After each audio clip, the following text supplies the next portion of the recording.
Tonight on KGW News. Police! You're under arrest! Police clear protesters out of the Portland State Library. Only for some to break right back in. Tonight, an update on the arrests, the suspects, and the damage left behind. Plus, a scare for students just steps away. And there were people, screaming for help and running this way, with just tears in their eyes. What happened after a man apparently tried to drive into the crowd.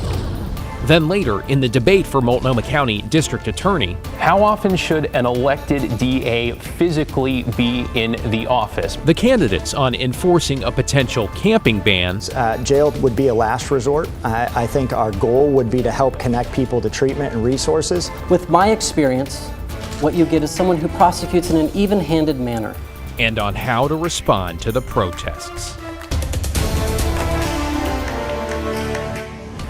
Well, thanks for joining us. I'm David Mulco. Tonight, an uneasy calm has returned to the Portland State campus after a day filled with tension and for some on the front lines, what felt like chaos. It all began with an early morning police operation to clear protesters out of the main library that took several hours. And at one point, while making arrests, authorities say a group of at least a dozen people inside made a run for it. Meanwhile, some outside were trying to get their pro-Palestinian messages out, while others scuffled with officers and even blocked a police van holding those who had been taken into custody. We have live team coverage at Portland State once again tonight, starting with Alma McCarty on the multiple rounds of arrests and the search for more suspects. Alma?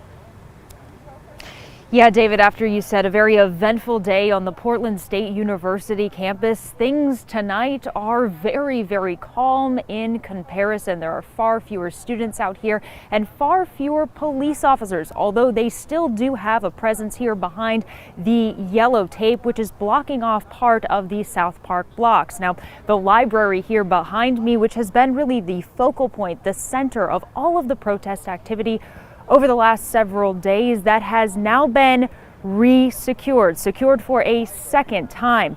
At the end of the day, Portland police said that there have been 30 arrests, and of those 30, 7 of them are Portland State University students. Police, leave the building now! Force will be used against you! Now, officers cleared the library not once, but twice after a group pulled down a fence police put up and went back inside. We asked why officers left campus this evening. They simply told us that was their plan all along after PSU tried to secure the library with plywood and a chain link fence. Here's video as you're watching from PPB re-entering to find the trespassers who they say were illegally inside of the library. After 7 p.m., they arrested a total of 8 people for second-degree trespass and burglary. Some in handcuffs were placed in the back of a police transport van, which drove off without much incident. Officers say they also moved trespassers out of the park, which was closed, and that they monitored people who splintered off into multiple marches. And now that was relatively calm compared to the situation this morning. Our crews saw people still inside of the library that first time sprinting out. Officers say they cleared the library at around 9:30 in the morning. PPB arrested 12 people in the morning, 4 of them PSU students. A group of demonstrators attempted to block the transport van, and PPB pushed back, detaining some. And they worked with Oregon State Police to move the crowd and allow the transport to leave. PPB confirming they did use some pepper spray during this operation. This afternoon, officers made an additional 10 arrests, including 3 more PSU students. Now, worth noting this evening, Portland police also released several pictures asking the public to help identify those who fled from the Millar Library this morning after that days-long occupation. Earlier this week, Portland Police Chief Bob Day and the university president Ann Cudd warned those who were inside that they could face and they would face criminal charges before remaining there. Now, since some of the people who are facing criminal charges, who will be facing criminal charges, are students, we reached out to the university about disciplinary action, about expulsions, suspensions, whether any of that was on the table. And a spokesperson tells me it's really too early to say, and that students all receive the same student conduct review process on an individual basis. David, back to you. What a wild 24 hours. Thanks, Alma. Appreciate the update. By the way, we're not done yet. We got a closer look inside the main library this evening. You can get a sense of the extent of the vandalism and the graffiti and the makeshift barriers used to block doors. Tents there. Also, the scale of supplies that were brought in. They include everything from first aid equipment to food and water and snacks, evidence that those inside may have been looking to stick it out for the long haul. I want to bring in Catherine Cook now live also at PSU. Catherine, you were on campus this afternoon when a driver apparently aimed his car at a crowd of protesters. Walk us through what happened there. David, it was scary. A lot of people in the crowd believe the driver was there to run them over. He drove into a restricted area where dozens of people were standing. But in the end, it was the driver who ran away.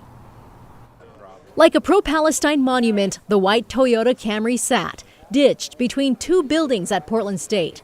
Windshields bashed, spray painted, and abandoned after a terrifying moment on campus Thursday afternoon. Cell phone video shows the driver rolling into a crowd of protesters who'd gathered here. About 20 feet into there, he flashed the pepper spray can. You can see the driver spraying people in the crowd, some mistaking the can for a gun. It was a really scary moment. At one point, witnesses say a protester intervened, breaking a window to go after the driver. It's so crazy to see this happen. Whoever did that is a hero. Seconds later, the driver jumps out of the car and runs away. No one was seriously hurt, but a lot of students got hit with pepper spray, including Nia Williams and Mila Robertson. The whole area was just affected with mace, and there were people, screaming for help and running this way, with just tears in their eyes and just coughing, and it was awful. Campus police found the driver, took him into custody, and transported him to a local hospital on a police mental health hold. This has been mostly just a peaceful day of people just expressing their views, and so that was pretty stark and shocking. Michelle Illuminata was one of several PSU professors who joined students on campus Thursday after police cleared the library of trespassing protesters. Professor Sarah Wolf Newlands was also there. I want to support students in their ability to peacefully protest. Wolf says she's heartbroken by the damage done to the library, but that's not the extent of her feelings. I wish it didn't happen there, but I also recognize that we're sharing a message to the rest of the world. Some students, like Alex and Crystal, take that sentiment a step further. This damage, I don't think it really matches up to what's actually going on and why we're fighting. I think this damage is okay. Back live at PSU, police are not releasing the name of the driver at this time because of the mental health hospitalization element of his arrest. We also reached out to campus officials. They say PSU is scheduled to be open tomorrow, although they say that could change in the morning. If it does, they plan to send out an alert. David, back to you. Yeah, here's to hoping the calm lasts at least for a while. Thank you, Catherine. Protests also continued this Thursday at dozens of other college campuses around the country. And tonight we found out an officer's gun went off during arrests at Columbia University in New York. This happened Tuesday night, just 10 minutes after law enforcement started pouring into Hamilton Hall. Fortunately, no one was injured, but the gunshot did damage the wall. More than 100 people there were taken into custody. And in California, more than 200 protesters were arrested as police moved in to clear the pro-Palestinian encampment at UCLA. More than 1,000 people were inside the camp this morning. Hundreds left voluntarily before law enforcement took the remaining people into custody. All in, over the last couple of weeks, some 2,100 people have been arrested at demonstrations nationwide. And this all coming as the White House presses for a ceasefire deal between Israel and Hamas to pause the fighting, surge aid to relieve Gaza's humanitarian crisis, and to bring some of the hostages home. Tonight, The Associated Press is reporting that a leaked truce proposal hints at compromises by both sides after months of stalemated talks. The initial deal could include a 40-day ceasefire and a release of female civilian hostages in exchange for Palestinian prisoners held by Israel. Israel estimates that Hamas is still holding about 100 hostages. Now, leaders from Hamas say they are reviewing the proposal and are expecting to send a team to Egypt in the coming days to continue those talks. Stay with KGW for updates on the Israel-Hamas war and the latest out of Portland State. Look for any new developments on air on KGW.com and on KGW Plus, as well as on our social media pages. Developing tonight, Portland police are investigating an arson at their training yard overnight. Someone wearing a mask, they say, cut through the fence at the Northeast Portland site and set 15 vehicles on fire. Crews were able to stop the flames from hitting the main building. Police aren't sure if this is connected to the protests at PSU, but say they are not ruling that out as a possibility. Straight ahead on KGW News at 11, calling each other out as the candidates for Multnomah County DA face off in a KGW Oregonian debate.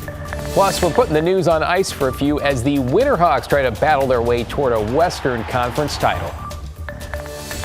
And we had a great sunset tonight as the clouds cleared. After a few lingering showers on the east side, we'll show you those, but this was a nice sign, right? It doesn't last much longer, though. The clearing is going away as the clouds roll in. Tomorrow we've got heavy rain in the forecast, heavy snow in the Cascades, and then 80s. We'll time that out.